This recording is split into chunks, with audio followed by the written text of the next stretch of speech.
Hi friends, എല്ലാവർക്കും നമസ്കാരം. അപ്പോൾ ഇപ്പോൾ നടക്കുന്ന ഒരു സംഭവം എന്താണെന്ന് വെച്ചാൽ, അഖിൽ NRDയുടെ വൈഫ് 42 വയസ്സുകാരനായ ഡ്രൈവറുടെ കൂടെ ഒളിച്ചോടിയ വിഷയം വന്നു. അത് റിയാക്ഷൻ ചാനലെല്ലാം റിയാക്ട് ചെയ്തു. അപ്പോൾ ഇപ്പോൾ റിയാക്ഷൻ ചാനലിനെതിരെ ശവന്തീനികൾ എന്നുള്ള രീതിക്ക് ഇങ്ങനെ പറഞ്ഞുകൊണ്ടിരിക്കുകയാണ്. റിയാക്ഷൻ ചാനലെല്ലാം നല്ലത് മാത്രമാണ് ചെയ്യുന്നതെന്നൊന്നും ഞാൻ പറയുന്നില്ല. യൂട്യൂബ് തന്നെ നിങ്ങൾ ക്ലിക്ക് ത്രൂ എന്ന് പറയും. ആ ക്ലിക്ക് ചെയ്യാൻ തോന്നുന്ന രീതിക്കുള്ള തമ്പിനയിൽ നിങ്ങൾ ഇട്ടോ എന്ന് യൂട്യൂബ് പറയുന്നുണ്ട്. അപ്പം ആ ഒരു സംഭവം ഓരോ വ്യക്തിയെ ആശ്രയിച്ചിരിക്കും. അവരുടെ തമ്പിനയില് ക്ലിക്ക് ചെയ്താലേ അവർക്ക് വ്യൂസ് ഒക്കെ കിട്ടുള്ളൂ. അപ്പൊ ആ രീതിക്ക് വേണമെങ്കിൽ അവർ തമ്പിനയിൽ ക്രിയേറ്റ് ചെയ്തിടും. അല്ലാതെ വീഡിയോയിലുള്ളത് തന്നെ നമ്മൾ പുറത്തിട്ട് വെച്ചാൽ അത് ആ പുറത്തുനിന്ന് മനസ്സിലായില്ലേ, പിന്നെ അകത്തെടുക്കേണ്ട കാര്യമില്ലല്ലോ. അപ്പൊ അത് എടുക്കാതിരിക്കും. അതിനൊക്കെ വേണ്ടിയാണ് ചിലരൊക്കെ ചിലപ്പോൾ ഫേക്ക് തമ്പിനയിലൊക്കെ ഇടാറുണ്ട്. അതിപ്പോ അതിനു വേണ്ടി കിടന്നങ്ങോട്ട് എല്ലാവരെയും അങ്ങ് വല്ലാതെ പറയുന്നുണ്ട് റിയാക്ഷൻ ചാനൽ. പക്ഷെ റിയാക്ഷൻ ചാനല് ഇവിടെ ഗുണവും ചെയ്തിട്ടൊക്കെ ഉണ്ട്, ഇല്ലെന്ന് പറയാൻ പറ്റില്ല. ഞാനിപ്പോ റിയാക്ഷൻ ചാനലിൽ എല്ലാം പുണ്യാളന്മാരാ, നല്ല പ്രവൃത്തി മാത്രമാണ് ചെയ്യുന്നത് എന്നൊന്നുമില്ല. പല വ്യക്തിത്വങ്ങളുടെയും പൊള്ളത്തരവും കള്ളത്തരവും ഒക്കെ പൊളിച്ചടുക്കിയിട്ടുണ്ട് പല സംഭവത്തിലൂടെ. നിങ്ങളത് പുറകോട്ട് ആലോചിക്കുമ്പോൾ മനസ്സിലാകാം. വിഗ്രഹങ്ങൾ ഇടിഞ്ഞു വീഴേണ്ട രീതിക്ക് റിയാക്ഷൻ ചാനൽ വീഡിയോ ചെയ്തപ്പോൾ നിങ്ങൾക്ക് സത്യങ്ങൾ മനസ്സിലായതുണ്ട്. ഇപ്പോൾ വസ്ത്ര വ്യാപാര സ്ഥാപനങ്ങൾ ഈ അടുത്തൊക്കെ വൻ സ്ഥാപനങ്ങളെയൊക്കെ അവരുടെ കള്ളത്തരം പൊളിച്ചടുക്കി തന്നിട്ടുണ്ട്. അതും റിയാക്ഷൻ ചാനലാണല്ലോ ചെയ്തത്. അപ്പൊ ഗുണങ്ങളുണ്ട്. പിന്നെ ഈ പല ഈ ഫാമിലി വ്ളോഗ്, അവര് മല്ലു ഫാമിലിയൊക്കെ ആണെങ്കിലും ഓരോ ഗെയിം ആൾക്കാരെ കൊണ്ട് പൈസ കളയിക്കുന്നുണ്ട്. അതൊക്കെ റിയാക്ഷൻ ചാനൽ ഇത്ര ഇഷ്ടംപോലെ ചെയ്തിട്ടുണ്ട്. അതുപോലെ തന്നെ ഫേക്ക് പ്രൊഡക്റ്റ് ഓരോന്ന് വെളുത്തിട്ട് പാറട്ടെ, ഇതൊക്കെ ചെയ്യുമ്പോൾ റിയാക്ഷൻ ചാനൽ അതൊക്കെ ചെയ്ത് ജനങ്ങൾക്ക് ഉപകാരം ചെയ്തിട്ടുണ്ട്. പിന്നെ ഇപ്പം അഖിൽ NRD വീഡിയോ ചെയ്തപ്പോൾ എല്ലാവർക്കും അങ്ങ് പൊള്ളി.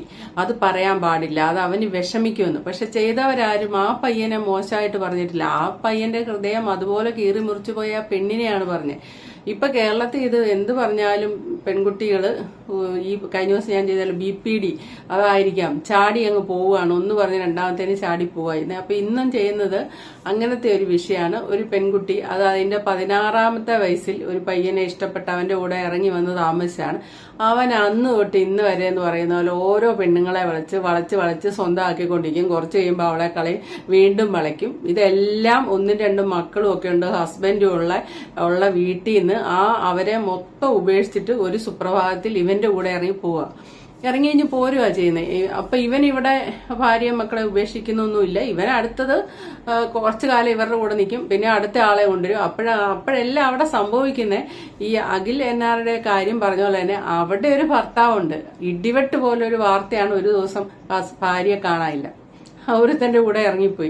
കൂളായിട്ട് അങ്ങ് ഇറങ്ങി പോവുക ചെയ്യുന്നത്, ഒന്നും ആലോചിക്കുന്നുമില്ല, ഒന്നുമില്ല. അപ്പൊ നമ്മൾ ഇങ്ങനെയൊക്കെ വീഡിയോ ചെയ്യുമ്പോൾ ചാടാൻ വേണ്ടി ഒരുങ്ങി നിൽക്കുന്നവരില്ല. ഇപ്പൊ പോകുമെന്നും പറഞ്ഞ് പ്രണയം തലയ്ക്ക് പിടിച്ച് ബോധമില്ലാതെ നിൽക്കുന്ന അവർക്കൊരു ഉപകാരം തന്നെ. അവർക്കൊന്ന് റീതിങ്കിങ്ങിനുള്ള ഒരു അവസരം ഉണ്ടായ അതൊരു ഗുണമാണ്. കാരണം ഒരു കുടുംബമാണ് അവർ തകർക്കുന്നത്, ഈ പെണ്ണുങ്ങള്. രണ്ടാമത് ഈ പോയയില് 90% ആൾക്കാർക്ക് ലൈഫ് ഇല്ല. അതാണ് മനസ്സിലാക്കേണ്ടത്, ലൈഫ് ഇല്ല. അതും അവർ ഇതിലൂടെയൊക്കെ റിയാക്ഷൻ വീഡിയോ ഒക്കെ കാണുമ്പോൾ അവർക്ക് മനസ്സിലായ അതൊരു നല്ല കാര്യം തന്നെ. അല്ലാതെ റിയാക്ഷൻ വീഡിയോ പൈസ ഉണ്ടാക്കാൻ വേണ്ടി മാത്രം ഇരുന്ന് നുണ മാത്രം പടച്ചിടുന്ന കഴുകന്മാര് ചവന്തീനികളാണെന്ന് എനിക്ക് തോന്നിയിട്ടില്ല കേട്ടോ. കുറച്ചൊക്കെ ഉപകാരം ചെയ്യുന്നുണ്ട്, കുറച്ചൊക്കെ പ്രശ്നക്കാരുമാണ് എന്നേ പറയാൻ പറ്റുള്ളൂ. എല്ലാം അടച്ചാക്ഷേപിക്കരുത്.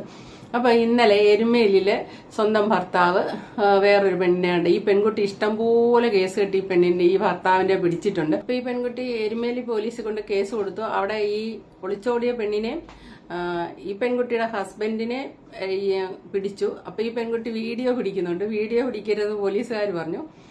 പോലീസുകാരോട് പുള്ളിക്കാരത്തി ആ റെസ്പെക്റ്റ് ഒന്നും കൊടുത്തില്ല. വീഡിയോ പിടിക്കാനുള്ള അവകാശം ഉണ്ടെന്ന് പറഞ്ഞു.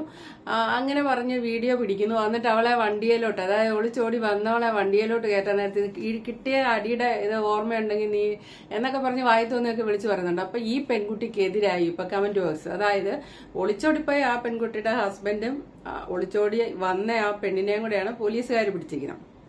എന്നിട്ട് ഇവന്റെ ഓട്ടം പോലീസുകാർ കൊണ്ടുപോകാറുള്ളതുകൊണ്ട് പോലീസുകാര് ഈ ഭാര്യ ഉണ്ടല്ലോ, ഒറിജിനൽ ഭാര്യ ആണ് തെറ്റ് ചെയ്തെന്നുള്ള രീതിക്ക് ഇടപെടുന്നൊക്കെയാണ് ഈ പെൺകുട്ടി വീഡിയോ പറയുന്നുണ്ട്. ഞാൻ കേൾപ്പിക്കാം.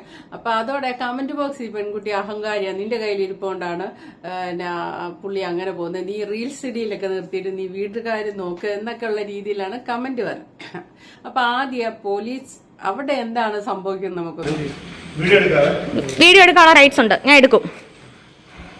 വീഡിയോ എടുക്കും, അവളുടെ വീഡിയോ ഞാൻ എടുക്കും. ഈ നിൽക്കുന്ന നാറിയുടെ കൂടെയാണ് മൂന്നോ രണ്ടോ പിള്ളേരെങ്ങാണ്ടുണ്ട് ഇവക്ക്. അതുങ്ങളെയും കളഞ്ഞ് കെട്ടിയോനെയും കളഞ്ഞേച്ച് ഇവള് ഇറങ്ങി വന്നേക്കാം. ഞാൻ എന്തെങ്കിലും ചെയ്തോ? ഒരു വീഡിയോ എടുക്കട്ടെ, ഇവളുടെ വീഡിയോ എടുക്കട്ടെ. ഇവളെന്നെ ഞാൻ പണിയെടുത്ത കാശ് ഇവള് കുറെ തിന്നതാ. ഞാൻ പണിയെടുത്ത കാശ്. എന്റെ അനുഭവത്തിൽ നിന്ന് പറയാം, ചുക്കിനും ചുണ്ണാമ്പിനും കൊള്ളത്തില്ലാത്തൊരു പോലീസ് സ്റ്റേഷനും കുറെ പോലീസുകാരും. കുറച്ചുകൂടെ കെട്ടടി, കണ്ണ് കാണാടി നിന്റെ. ആ ഒളിച്ചു നിക്ക്. ആ ഞങ്ങൾ പരാതി കൊടുക്കാൻ വന്നവരാ. ഇറങ്ങടി. ഇനി ആ പുള്ളിനെ കൂടെ പിടി. എന്റെ കെട്ടിയാനെ പിടിച്ചത് പോരാ. കിട്ടിയ അടി ഓർമ്മയുണ്ടെങ്കിൽ നീ എരുമേലിക്ക് വന്നേ. മക്കളെയും കെട്ടിയവനെയും കളഞ്ഞ് ഇവൾ ഇന്ന് ഇവന്റെ കൂടെ വന്നിട്ടുണ്ട്. ഇവള് നാളെ വേറെ അവന്റെയും കൂടെ ചാടിപ്പോവും. എരുമേലി പോലീസുകാരുടെ അവിടുത്തെ പോലീസ് സ്റ്റേഷനിൽ ഉദ്യോഗസ്ഥരുടെ സംസാരം കേട്ടാൽ ഞാൻ എവിടെ ഒളിച്ചോടിപ്പോയി എന്നെ പിടിച്ചോണ്ട് വന്ന പോലത്തെ സംസാരമാണ്. ഈ പെൺകുട്ടിയും പറയുന്നതിൻ്റെ അകത്തുനിന്ന് മനസ്സിലാകുന്നത് പ്രണയിച്ച കാലത്ത് വളരെയധികം സ്നേഹമായിരുന്നു. അപ്പൊ എനിക്കത് കേട്ടിട്ട് മനസ്സിലായത് പ്രണയിച്ച കാലത്ത് നന്നായിട്ട് അഭിനയിക്കാനുള്ള കഴിവുണ്ട്. അപ്പൊ അങ്ങനെ ആയിരിക്കാം എല്ലാ സ്ത്രീകളെയും വീഴിക്കുന്നത്. വളരെ കാമദേവനോ അല്ലെ പ്രേമലോലുപനൊക്കെ ആയിട്ട് അഭിനയിക്കാൻ നല്ല കഴിവായിരിക്കാം. ആ അഭിനയത്തിലാണ് എല്ലാ സ്ത്രീകളും വീണിരിക്കുന്നത്. അപ്പോൾ ഈ പെൺകുട്ടി പറയുന്ന ഒന്നിനെ വിട്ടേച്ച് അടുത്ത ആളെ, ഒരാളെ കൊണ്ടുപോയി അയാളോടുള്ള ഒരു താല്പര്യം മാറുമ്പോഴേ അടുത്ത ആളെ കൊണ്ടുപോകും, അടുത്ത ആളിലേക്ക് പോകും, പിന്നെ അവരുമായിട്ട് ഒളിച്ചോടും, കുറച്ചു കാലം ജീവിക്കും, പിന്നെ അവരെ ഉപേക്ഷിക്കും. ഈ പെൺകുട്ടി തന്നെ ഇഷ്ടം പോലെ കേസ് കേട്ട് പിടിച്ചിട്ടുണ്ടെന്നവർ. എന്തുറപ്പിലാണ് അപ്പൊ ഈ സ്ത്രീ ഇപ്പൊ കൂടെ പോന്നിരിക്കുന്നത്? എന്തുറപ്പുണ്ട് അവരുടെ ലൈഫ്? ഇവൻ ഉപേക്ഷിക്കുമ്പം അവർക്ക് അവിടോട്ട് തിരിച്ചു ചെല്ലാൻ പറ്റുമോ? ഒരു നിമിഷം പക്വതയോടെ ആലോചിച്ച ഇങ്ങനെ എടുത്തിയാടി ഏതേലും ഇന്നലെ കണ്ട ഒരു പുരുഷന്റെ ഒപ്പം ഇറങ്ങിത്തിരിക്കൂ. ഈ ഇറങ്ങിത്തിരിക്കുമ്പോൾ അവൻ ഒറ്റ ഏറല്ലേ, വെറും വേസ്റ്റ് പോലെ എറിഞ്ഞ് അവൻ കളയും. വേസ്റ്റ് പോലെ എറിഞ്ഞു കഴിയുമ്പോൾ ആദ്യത്തെ ഭർത്താവ് കൊണ്ടുപോവോ? സ്വന്തം വീട്ടിൽ കയറ്റുമോ? ഇങ്ങനെ വല്ലവന്റെ കൂടെ ഒളിച്ചോടി കഴിഞ്ഞാൽ വീട്ടുകാരും കയറ്റില്ല.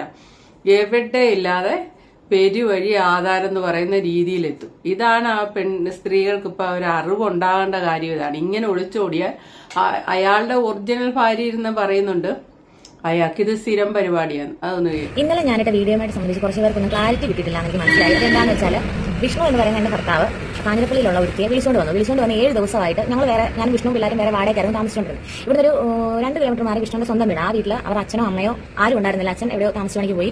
അമ്മയും ഹോം നേഴ്സായിട്ട് എവിടെ ജോലിക്ക് നിൽക്കുന്ന സമയത്ത് ഞാനുമായിട്ട് ഇടയ്ക്കിടയ്ക്ക് ഇങ്ങനെ വഴക്കിട്ട് പണിക്ക് പോകും, പിന്നെ വരും തന്നെ. അപ്പം ഞാനും ഒരു കാര്യം വെക്കാൻ പോയില്ല. 7 ദിവസമായിട്ട് ഇവളെ അവിടെ വീട്ടിൽ കൊണ്ടുവന്ന് താമസിപ്പിച്ചുകൊണ്ടിരിക്കുകയായിരുന്നു. അപ്പം ഇന്നലെ വൈകുന്നേരം ഇവള് താഴത്തെ കടയിൽ സോപ്പ് പൊടി മേടിക്കാൻ ചെന്നപ്പം അവർ ചോദിച്ചു ആരാൻ ചോദിച്ചു പറഞ്ഞു ഞാൻ വിഷ്ണുവിന്റെ ഭാര്യയാണ്. അപ്പോൾ അവർ ചോദിച്ചു വിഷ്ണുവിന്റെ ഭാര്യയായിട്ട് ഞങ്ങൾക്ക് ശില്പനെ മാത്രം അറിയത്തുള്ളൂ, നീ ഏതാണെന്ന് ചോദിച്ചു.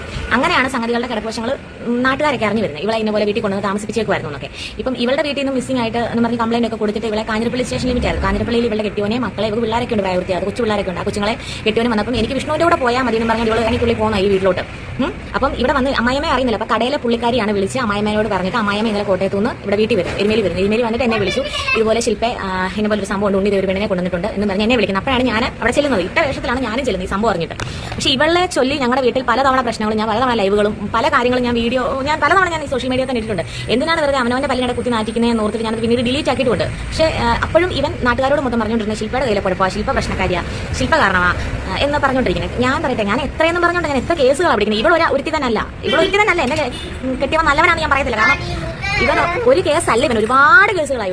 അങ്ങനെ കഴിഞ്ഞപ്പോൾ എനിക്ക് പേടിയായി. കാരണം ഭാര്യ എന്ന നിലയിൽ ചിലർ പറയുന്നുണ്ട് നീ ഭാര്യയായിട്ട് നീ കഞ്ഞിയും കറി വെച്ച് കൊടുക്കാതെ ഫോണിൽ നോക്കി റീൽസും ചെയ്തുകൊണ്ടിരിക്കുന്നതാണ്. ഞാൻ വീട്ടിൽ ഫോണും നോക്കുന്നുണ്ട്, കഞ്ഞിയും കറി വെക്കുന്നുണ്ട്, കൊച്ചുങ്ങളുടെ കാര്യം നോക്കുന്നുണ്ട്. എരുമേലി വന്ന് തിരക്കിയാൽ അറിയാം. കാരണം ഞാൻ അതുപോലെയാണ്, എന്റെ ഫാമിലി ഞാൻ കൊണ്ടുപോകുന്ന അതുപോലെയാണ്. ഇപ്പൊ വിഷ്ണു എന്ന് പറയുന്നവന് എന്നിട്ട് അങ്ങനെ പറയുന്നത് ഞാൻ ഇവനായിട്ട് കൂടെ സെക്ഷൽ റിലേഷൻ മാത്രം ഞാൻ ചെയ്യാനാണ്. ഒരുപാട് കേസുകെട്ടുകൾ പെണ്ണുങ്ങൾ എന്നെ പിടിച്ചത് കൊണ്ടാണ് എനിക്ക് പേടിയുണ്ട് വല്ലേ ചെവി വന്ന് ഞാൻ ചത്തുപോയി എന്റെ കൊച്ചുങ്ങൾ കാര്യം തള്ളയില്ലാതെ വരും. അതുകൊണ്ടാണ് ഞാൻ ആ ഒരു കോൺടാക്ട് മാത്രമാണ് ഞാൻ ഇവന് ഇല്ലാഞ്ഞത്. അല്ലാതെ ഞങ്ങൾ യാതൊരു കുഴപ്പമില്ലായിരുന്നു. ഞാൻ പറഞ്ഞു നീ ഈ കേസുകെട്ടുകളൊക്കെ നിർത്തി പിള്ളേർ വളർന്നു വരും, ഒരു പെങ്കൊച്ചുണ്ട്, ഇതൊന്നും ഇവന് കൂസലല്ല. അതുപോലെ തന്നെ ഇവൻ പറഞ്ഞാൽ വിയർപ്പിന്റെ അസുഖമുള്ളവൻ, ഇവന് പണിക്ക് പോകാൻ ഭയങ്കര ബുദ്ധിമുട്ടുള്ളവൻ. ഇവൻ അഥവാ പണിക്ക് പോയാൽ പൈസയ്ക്ക് മൊത്തം വെള്ളം അടിക്കും. ഇവനെ കട്ടപ്പനയിൽ പുളിയമ്മല എന്ന് പറയുന്ന അവദർശനയിൽ ട്രീറ്റ്മെന്റ് എടുത്താണ് വെള്ളം അടിച്ചടിച്ച്. അതുപോലെ തന്നെ മുക്കൂടുതർ അസീസിൽ എൻ്റെ ഒരു 70,000 രൂപ ക്യാൻറ്റീനിലും അവിടുത്തെ ഫീസും അവരുടെ ട്രീറ്റ്മെന്റിന്റെ ഇവൻ തിന്നു മുടിപ്പിച്ചത് ഒരു 35,000 രൂപ ക്യാൻറ്റീനിലെ വേറെ പൈസ എല്ലാം കൂടെ 1 ലക്ഷം രൂപ എനിക്ക് SEC ചെലവായിട്ടുണ്ട്. എന്നെ അറിയാവുന്നവർക്കറിയാം ഞാൻ എന്തുമാത്രം സ്ട്രഗിൾ ചെയ്തിട്ടുണ്ട് ഈ ഇത് മുന്നോട്ട് പോകുന്നത്. കാരണം എനിക്ക് പ്രായപൂർത്തിയാകുന്നതിന് മുന്നേ ഞാൻ ഇവനെ കൊണ്ടുവന്നു. എന്റെ 16 വയസ്സിൽ ഇവനെ കൊണ്ടുവന്ന് ഇവന്റെ കൂടെ കൂട്ടിയത് ഇപ്പൊ 10 വർഷം കഴിഞ്ഞ് 26 വയസ്സായിരിക്കും. അപ്പൊ എന്റെ കൗമാര പ്രായത്തിൽ എന്റെ മനസ്സിൽ ഇവനോടുള്ള ആ സ്നേഹം ഇപ്പോഴും എനിക്കുണ്ട്. കാരണം എന്താ പറയുക, ഇവൻ എന്നോട് ചെയ്ത ദ്രോഹങ്ങൾ ഇപ്പൊ ചെയ്തുകൊണ്ടിരിക്കുന്നത് ഇന്നലെ വരെ ചെയ്തത് എന്റെ മൈൻഡിലില്ല. കാരണം പണ്ടത്തെ ഇവൻ എന്റെ മോളെ പിള്ളേരെ പ്രഗ്നന്റ് ആയിരുന്നപ്പോഴും ഇവൻ എന്നെ സ്നേഹിച്ചുകൊണ്ടിരുന്നപ്പോഴും ഇവന്റെ വീട്ടിൽ എന്നെ വിളിച്ചുകൊണ്ട് പോയി ഞങ്ങൾ ഒരുമിച്ച് താമസിച്ചപ്പോൾ ഞങ്ങൾ നല്ല നല്ല മൊമെന്റ്സ് മാത്രമേ എന്റെ ഓർമ്മയിലുള്ളൂ. കാരണം അത് ഒരു ട്രോമ പോലെ എന്റെ മനസ്സിൽ കിടക്കും. ആ ഒരു സാധനം എന്റെ ഉള്ളിൽ നിന്ന് പോയി കഴിഞ്ഞാലുണ്ടല്ലോ പിന്നെ എനിക്കൊരു കോപ്പുമല്ല. എനിക്ക് ആരെ ഒന്നും കാണിക്കാൻ നോക്കി ഞാൻ എന്റെ ഉള്ള സേവിങ്സ് വെച്ചിട്ട് ഒരു ഓട്ടോ മേടിച്ചു കൊടുത്തു. ആ ഓട്ടോ ഓടാൻ പോകാതെ ഇവൻ രാവിലെ കാഞ്ഞിരപ്പള്ളിക്ക് പോയി ഇവളെ കൊണ്ട് കറക്കാവാ. എന്നിട്ട് വണ്ടിക്ക് അത് പണിയാ ഇത് പണിയാ, വണ്ടിയുടെ ഫ്രണ്ട് പോയി വണ്ടിയുടെ സകലം പോയി എന്ന് പറഞ്ഞ് QR കോഡ് ഇട്ട് തരിക, ക്യാഷ് മേടിക്കുക. ഞാൻ ഇവനെ ഡിലീറ്റ് ചെയ്ത് ബ്ലോക്ക് ചെയ്ത് പോയതുകൊണ്ട് അല്ലെങ്കിൽ ഞാൻ എന്റെ അതിനായിട്ടുള്ള ചാറ്റ് കാണിച്ചേ. ഞങ്ങൾ തമ്മിലുള്ള ചാറ്റ് എന്ന് പറഞ്ഞാൽ ഇവൻ ഇങ്ങോട്ട് QR കോഡ് ഇടും കണ്ട കടകളിലോട്ടൊക്കെ ഞാൻ പൈസ അയച്ചു കൊടുക്കും. ഇത് തന്നെയായിരുന്നു പരിപാടി. കുറേ പൈസ അവളെ കൊണ്ടുപോയി തിന്നിട്ടുണ്ട്. അവളെ ഞാൻ ഒരു പക്ഷേ ബോഡി ഷെയിം ചെയ്യുന്നതല്ല. കാരണം എന്നെ സംബന്ധിച്ച് അവൻ എന്നിലും നല്ലതായിട്ട് അവളെ എന്തെങ്കിലും കണ്ടു കാണും. കാരണം വേലി ചാടിയ പശു കോലുകൊണ്ടേ തീരുവോളെന്ന് ഞാൻ പറഞ്ഞു കേട്ടിട്ടുണ്ട്. ഇവൻ ഇത് ഇന്നും ഇന്നലെ തുടങ്ങിയ കേസല്ല. ഒരു പെണ്ണുമായി ഈ ഇവളുമായിട്ടുള്ള റിലേഷനും അല്ല. ഇതിന് മുന്നേ ഇവന്റെ സ്വന്തം അപ്പച്ചിയുടെ മോളുമായിട്ട് ഒരു റിലേഷൻ ഉണ്ടായിരുന്നു. അത് കൂടെ കിടക്കുന്ന ഞങ്ങളുടെ വീഡിയോ സോഷ്യൽ മീഡിയയിൽ. അതിന് മുന്നേ തന്നെ കരികിൽമൂടിയുള്ള ഒരു പുള്ളിയുടെ, ഞാൻ പേര് എടുത്ത് പറയുന്നില്ല, അവിടെ ഉള്ള ഒരു വ്യക്തിയുടെ ഒരു സ്ഥാപനം നടന്ന വ്യക്തിയുടെ മകളുമായിട്ട് വെച്ചിട്ട് കല്യാണം കഴിച്ചിട്ട് അവളുമായിട്ട് ഇതുപോലെ സെറ്റപ്പ് ആയിരുന്നു. ഞാൻ അവിടെ വീട്ടിൽ ഇതുപോലെ ബഹളം ഉണ്ടാക്കി. ഞാൻ എത്ര പെണ്ണുങ്ങളുടെ വീട്ടിൽ ചെന്നാൽ ഞാൻ ബഹളം ഉണ്ടാക്കുന്നത്. ഞാൻ എന്തായാലും ഈരാറ്റുപേട്ടയിലുള്ളൊരുത്തുണ്ടായിരുന്നു ദേവിക ബിജു എന്ന് പറയുന്നത്. അവളുടെ കേസ് കിട്ടി ഞാൻ പിടിച്ചു. അതുപോലെ തന്നെ മണിമനയിലുള്ള മീനു എന്ന് പറയുന്ന ഒരു കേസ് കിട്ടി ഞാൻ പിടിച്ചു. തിരുവല്ലയിലുള്ള 5 മക്കളുള്ള ഒരു 5 എന്ന് പറയുന്നത്, ഐക്കില്ലർ എന്ന് പറയുന്നത്. ഞാൻ എന്തൊരു കേസുകളാണ് ഞാൻ പിടിക്കുന്നത്. ഞാൻ ഇതൊന്നും പറയാതിരിക്കുമ്പോൾ ഇതൊന്നും ഞാൻ പുറത്തോട്ട് പറയുന്നില്ല. അപ്പൊ ശില്പ മോശക്കാരി. പിന്നെ ഞാൻ വഴക്കും ബഹളം വെക്കുമ്പോൾ എനിക്ക് സൗണ്ട് ഇച്ചിരി കൂടും. അപ്പൊ ഞാൻ ബഹളക്കാരി, ഞാൻ പ്രശ്നക്കാരി. ഞാൻ എന്തെങ്കിലും ദേഷ്യപ്പെടുമ്പോൾ എനിക്ക് സൗണ്ട് പുറത്തോട്ട് വരുമ്പോൾ ഞാൻ ഇവിടുത്തെ വലിയ വിഷയക്കാരി. നിങ്ങളിതൊന്നും അറിയുന്നില്ല. എന്നിട്ട് ഞാൻ ആ ഓട്ടോ മേടിച്ചു കൊടുത്ത ഓട്ടോ 3 തവണ കൊണ്ട് ഇടിപ്പിച്ചു. 3 തവണ. ഒരു പ്രാവശ്യം കുറുവാമൂഴിയിൽ ഒരു പമ്പിന്റെ ഓപ്പോസിറ്റ് പോസ്റ്റേ കൊണ്ട് ഇടിപ്പിച്ചു. ആ വണ്ടി ഇടിച്ചാകാതെ ഇവന് പുകരി കിടന്ന ഫോൺ കാണാതെ പോയി. പിറ്റേ ദിവസം തന്നെ ഞാൻ ഇവന് ഫോൺ മേടിച്ചു കൊടുത്തു. എല്ലാം എന്നെ പറഞ്ഞാൽ മതിയല്ലോ, എന്നെ പറഞ്ഞാൽ മതി. അതുപോലെ രണ്ടാമത്തെ പ്രാവശ്യം കരികിൽമൂഴിയിൽ ഒരു സൂര്യപ്രകാശം എന്ന് പറഞ്ഞ മുടിപുര കട അതിന് ഇപ്പുറത്തെ ഒരു കടയിലോട്ട് ഇവൻ ബായിക്ക് കൊണ്ട് കയറ്റി അങ്ങ് ഇടിച്ചു കൊടുത്തു. അവരുടെ ഗ്ലാസ് തകർന്നു. അതിന്റെ പൈസ ഞാൻ കൊടുത്തു. 3ാമത്തെ തവണ ഇവൻ എവിടെയോ കൊണ്ടിരിപ്പിച്ചു. 4ാമത്തെ തവണ ഇടിക്കാനുള്ള ഞാൻ അവസരം കൊടുത്തില്ല. ഞാൻ വണ്ടി എന്നെ കൊണ്ട് ഇടിപ്പിച്ചു. കാരണം കടകളോ സ്ഥാപനങ്ങളോ നശിപ്പിച്ച് എനിക്ക് അതിന് പൈസ കൊടുത്ത് പരിഹരിക്കാൻ പറ്റും. ഒരു മനുഷ്യനെ ഇടിച്ച് കൊന്നാൽ എനിക്ക് ആ മനുഷ്യന്റെ ജീവന് തിരിച്ചു കൊടുക്കാൻ പറ്റും. നിങ്ങൾക്ക് അറിയത്തില്ലാത്ത ഒരുപാട് പ്രശ്നങ്ങളുണ്ട്. സോഷ്യൽ മീഡിയയിൽ നല്ലതും ചീത്തയും പറയുന്നവരുണ്ട്. ശില്പയുടെ കയ്യിരിക്കൊണ്ടാണെന്നോ അല്ലെങ്കിൽ ഒരാളുടെ ഭാഗം വിഷ്ണുവിന്റെ കുഴപ്പം കൊണ്ടല്ല ശില്പ കൊള്ളത്തില്ല എന്നൊക്കെ പറയുന്നവരുണ്ട്. പക്ഷേ എന്റെ ഭാഗം ഞാൻ പറയട്ടെ, നമ്മൾ നീതി തേടി ചെല്ലുന്ന പോലീസുകാർ പോലും അത് മനസ്സിലാക്കുന്നു. അവർക്ക് അതിന്റെ ആവശ്യമില്ലായിരിക്കാം. കാരണം ഇപ്പം അവര് എന്നെ പറഞ്ഞു, ഇപ്പൊ സത്യം പറയില്ല, എരുമേലി പോലീസ് സ്റ്റേഷനിലെ ആൾക്കാരെന്ന് പറഞ്ഞാൽ എങ്ങോട്ട് പൈസ കൊടുക്കുന്ന അങ്ങോട്ട് ചെയ്യുന്നവരാ. ഉള്ള കാര്യം പറയാമല്ലോ. ആദ്യം പ്രതിയാക്കുന്നവരാ. അവരായിരുന്നു സ്ഥിരം അവിടുത്തെ ബിവറേജിൽ ഓട്ടം പോയിക്കൊണ്ടിരുന്നത്. അപ്പൊ അവനോട് സ്പെഷ്യാലിറ്റി ഉള്ള കുറച്ച് പോലീസുകാരോടുണ്ട്. അവന്റെ ഭാഗം താങ്ങി സംസാരിക്കത്തുള്ളൂ. ഇന്നലെ ചെന്നപ്പോഴാണെങ്കിൽ പോലും അവരുടെ സംസാരം ഞാൻ എവിടെയോ ഒളിച്ചോടിപ്പോയി എന്നെ പിടിച്ചുകൊണ്ട് വന്നു, എന്റെ കാമുകനെയും കൂടെ എന്നുള്ളൊരു ബേസിലായിരുന്നു സംസാരം മൊത്തം. ഇന്നലെ പ്രൊട്ടക്ട് ചെയ്തത് മൊത്തം അവളെയായിരുന്നു. അയാളുടെ സ്വന്തം ഭാര്യയ്ക്ക് അറിയാം ഇയാൾ ഒരു പെണ്ണിൽ ഉറച്ചു നിൽക്കുകയല്ല.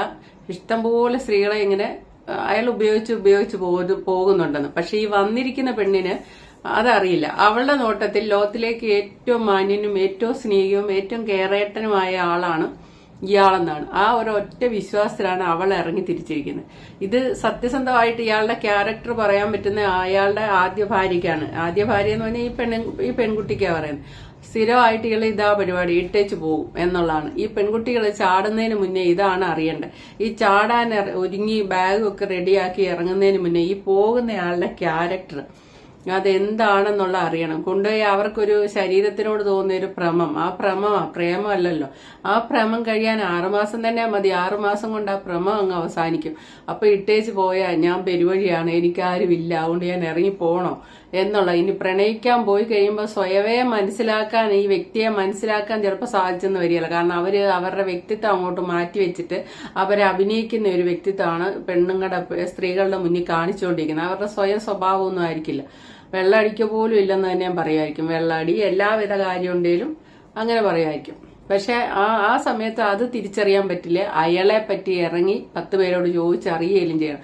ഈ എടുത്തിയാടി ഒരു പോക്ക് പോയി കഴിയുമ്പോൾ സ്വന്തം ജീവിതം ഇങ്ങനെ പൂക്കുല എടുത്തിട്ട് കല്ലേലിട്ട് അടിച്ച് ചെതറിക്കില്ലേ, അതേപോലെ സ്വന്തം ജീവിതം നിങ്ങൾ അങ്ങോട്ട് ചെതറിക്കുക ചെയ്യുന്നത്. പിന്നെ അത് നേരെ ആവാൻ ശരിയാവില്ല. കാരണം സമൂഹത്താൽ വെറുക്കപ്പെട്ട്, വീട്ടുകാരാൽ വെറുക്കപ്പെട്ട്, മക്കളാൽ വെറുക്കപ്പെട്ട് പിന്നെ ഒരു വേസ്റ്റ് ജന്മം തന്നെയായിത്തീരും. അങ്ങനത്തെ ഒരു എടുത്തിയാട്ടത്തിലേക്ക് തന്നെക്കാട്ടും പ്രായമുള്ളവരും തന്നെക്കാട്ടും ഒന്നുകൊണ്ടും ചേരുകയില്ല, ഒന്നുമില്ല. ഇവിടെ പൊന്നുപോലെ സ്നേഹിക്കുന്ന ഭർത്താവ് ഉള്ളപ്പം, ഇപ്പൊ അഖിൽ NRDയുടെ കാര്യം ഓർക്കുകയാണെങ്കിൽ അങ്ങനെ ഉള്ളപ്പം ഈ 42 വയസ്സുള്ള ഒരു ഡ്രൈവറുടെ കൂടെയൊക്കെ പോവാന്ന് പറഞ്ഞാൽ എന്തോ ഒരു എടുത്തിയാട്ടമാണ്.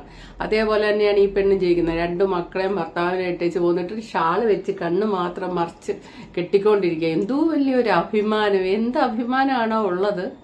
Okay, thank you for watching. അടുത്ത വീഡിയോ കാണാം.